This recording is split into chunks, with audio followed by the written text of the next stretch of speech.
few weeks ago, I was searching for my tribe on an airplane. I didn't realize it at first, but what I've learned this summer after spending a lot of time reading about tribes is that we're almost always subconsciously looking for our people.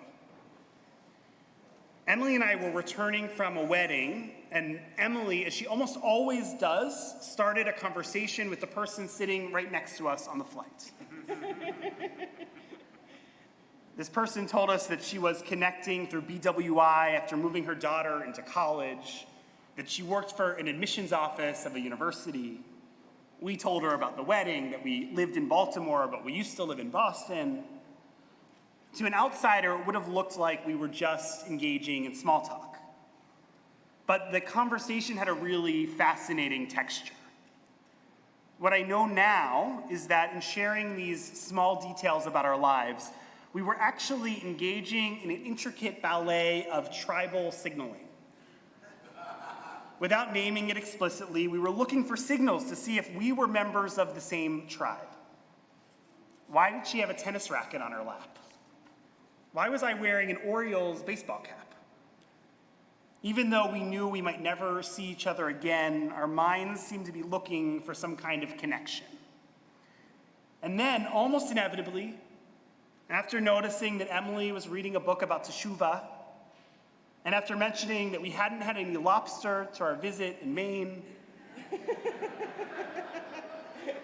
our seatmate turned to us and asked, "Oh, are you Jewish?" And of course she said that she was as well, and something shifted in our conversation. We transformed from strangers to kin in a subtle but profound way. Perhaps this kind of thing has happened to you before. Finding another Baltimorean while traveling somewhere thousands of miles from home.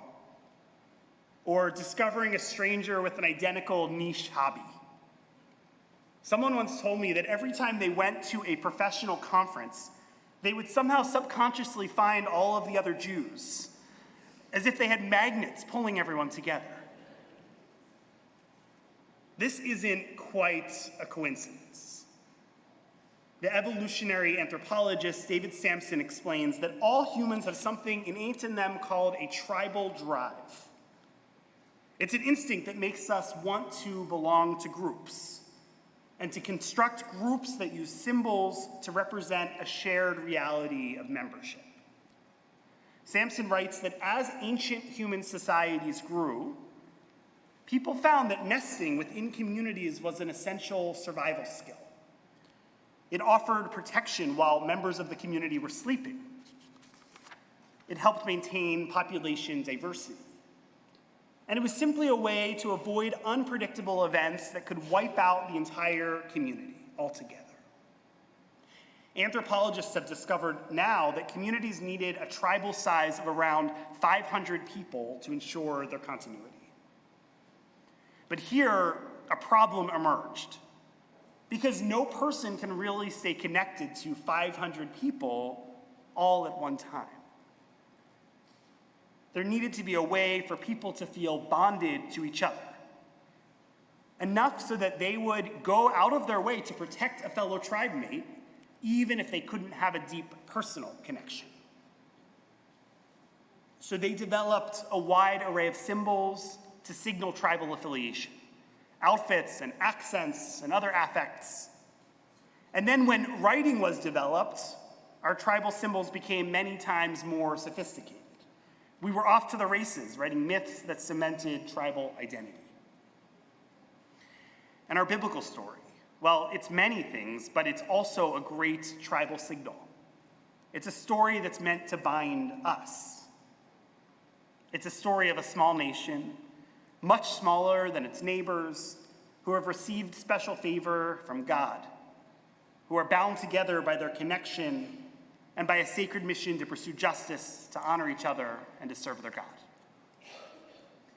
So when I think about Am Yisrael, about the Jewish people, I know that among all of the things we are fundamentally a tribe.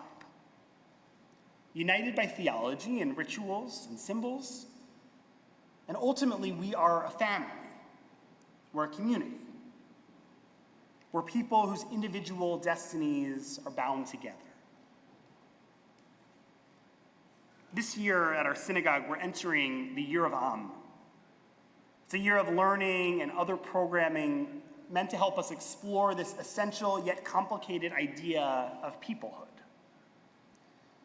and how peoplehood impacts our individual and communal understandings of our Judaism. And to be honest, when I first heard the theme announced, I was a little bit ambivalent because it can be uncomfortable to talk about peoplehood. Because just like any of our most powerful ideas, the same tool that can be used to bind people together, to lift us up, well, it also becomes the same means through which exclusion and violence and misinformation all rise. The tribal urge, it's good for our safety and our health, sure, but it's also what leads to tribalism. It's what can sanction violence towards those who are on the outside. And us Jews, well, we experience peoplehood at a whole elevated level because we're not just a people, we are an Am Sigula. We are a chosen people. We've been given this immense gift by God and also a responsibility to be an Or Lagoyim, a light unto the nations. So how do we hold this idea of chosenness within our full range of Jewish values? Our belief that all humans are made in the image of the divine. That to destroy any life, Jewish or not, is to destroy the entire world. Can we be part of a narrow tribe while also caring about the fates of the entire world? Despite the risk of overreach, despite the fact that peoplehood and tribe can be used for both good and for evil, I see today, perhaps more clearly than ever, that we need our people. We have to stay together as a tribe. And I think that even we need to lean into this distinction of chosenness. Because in 5784, we're learning a lesson that we seem to learn and relearn, that we need each other. We desperately need our people. Researchers have shown that living in a tribe is actually good for your physical and mental health. Communal living strengthens your familial and romantic relationships. It reduces consumption, it increases happiness, and it increases life meaning and purpose. So peoplehood, it's not just nice to have, it's a necessity. And the good news is that we have the ability to make choices to strengthen our communities of care and to be better tribe mates, to become the Am that we are continually asked to be by God and by each other. And yet, despite all of these essential benefits, we seem to continue to construct societies in a way that force us apart. We live in an age when individualism is privileged above all else, and where technology has allowed us to take care of many of our needs and desires separate from our Am.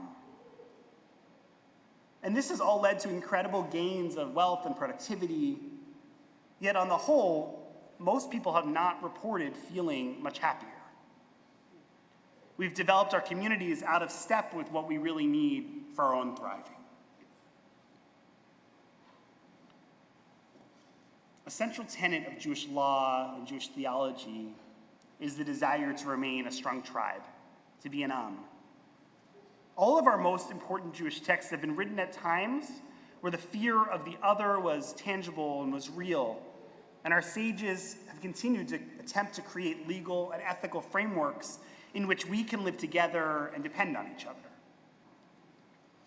Not long after the destruction of the Second Temple, Hillel the elder wrote in Pirkei Avot, the ethics of our ancestors, Al tifros min hatzipor, do not separate yourself from the community. And on its face, this text can be read in a few ways. There's a fascist understanding. Perhaps Hillel is suggesting that one is required to remain obedient to the community, that they should never dissent. But we know that Hillel would not mean this, could not mean this.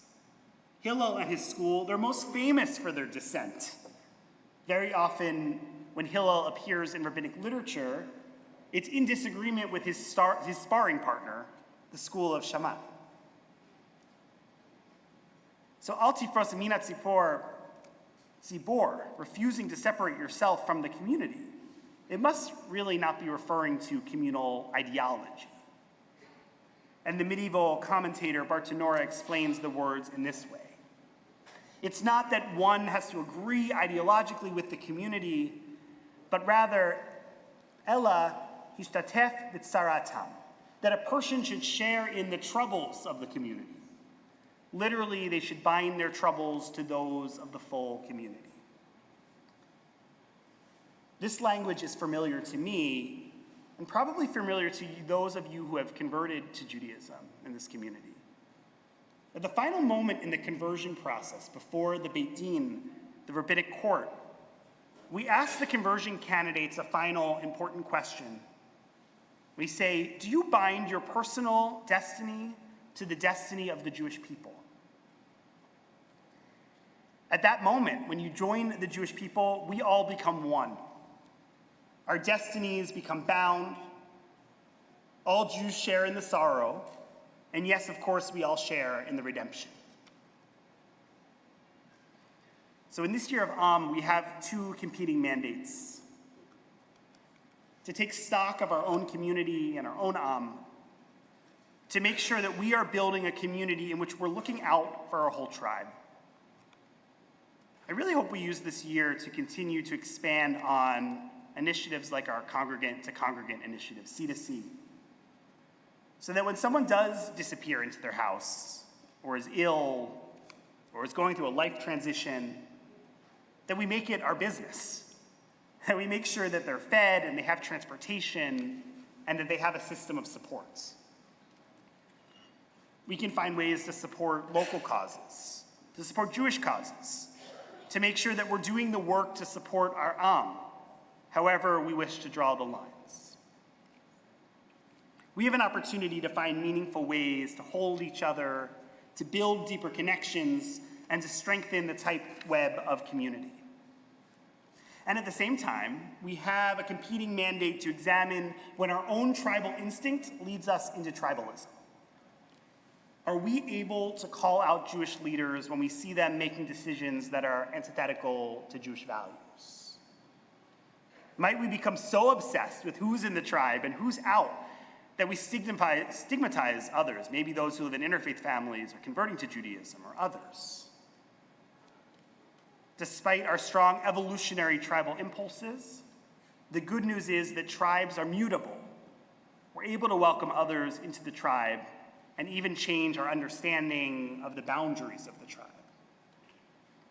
Sure, there must be boundaries, but the boundaries can change and they can evolve.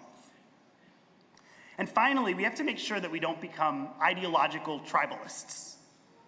Once we become committed to an idea, we can't become so committed that we would shun all of those who disagree with us, where we would favor ideology over people. Because tribes have ideology, Judaism has a strong theology and a strong ethic, but if we forget about the people, I think we've lost the thread. When the Israelites camped in the desert on their way from Egypt to the Promised Land, they were instructed to set up their camps in a particular way around the Mishkan, around the Holy Tabernacle. Each tribe would camp in a particular location around the Mishkan each time the camp was set up. The Torah instructs the Israelites shall camp each with their standard under the banners of their ancestral houses. They shall camp around the tent of meeting at a distance. These banners that represented each tribe, they served as orienting devices, ensuring that every tribe sat in its specific place. Rashi suggests that these flags displayed the colors that corresponded to each of the tribe's specific gemstones that rested on the priest's breastplate. And Ibn Ezra explains that when the camp flags were oriented in this very specific way, the picture that they made, well, it depicted an outline of the divine. And I think that this might be our hope for our tribal future. to do our work to care for those in our community, to make them our responsibility, and to be each other's keepers. To not let our desire for universalism to allow us to ignore the tribe right under our noses. We are a chosen people because we choose each other day after day and year after year. And perhaps we can know that by doing our role to care for those in our community, by strengthening our we play a role in building a tapestry of communities that together build the face of the divine. May this year of allow us to build that web, that through building up our civil society and strengthening our communities, investing in our we build a web of care in which God's presence becomes known. Shana Tova.